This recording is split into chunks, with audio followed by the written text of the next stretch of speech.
Dans le numéro ici, ça vous dit qu'aux Jeux olympiques, on a testé 1200 athlètes, puis que ça, c'est 45% de plus que ce qu'on a testé en 2002, et on veut savoir combien on a testé en 2002. Il y a deux façons, en fait, il y a plusieurs façons de faire ça. Je vais vous en montrer deux. Dans les deux façons, il faut comprendre que puisqu'on a testé 45% de plus qu'en 2002, si en 2002, on dit que le nombre de personnes qu'on a testé, mettons, c'est le 100%, bien, ça veut dire que le 1200, c'est 45% de plus que ceux testés en 2002. Ça veut dire qu'à la place d'être juste 100%, on a ajouté 45%.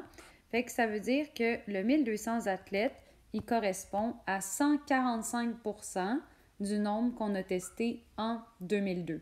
Parce que c'est le nombre qu'on a testé en 2002 plus 45% du nombre qu'on a testé en 2002, fait que c'est le 145%.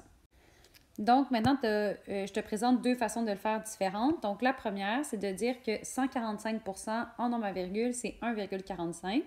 Fait que ça veut dire que ici, ce que ça exprime, c'est que c'est 145% d'un nombre qu'on ne connaît pas. 145% d'un nombre, c'est 145% fois le nombre. Puis 145% en 1,45. Donc, j'ai 1,45 fois le nombre qui m'a donné 1200. Donc, maintenant, on peut aller diviser des deux côtés par le 1,45 pour trouver le nombre de tests qui ont été faits en 2002. Bien entendu, ça va être un nombre qui va être moins élevé que 1200.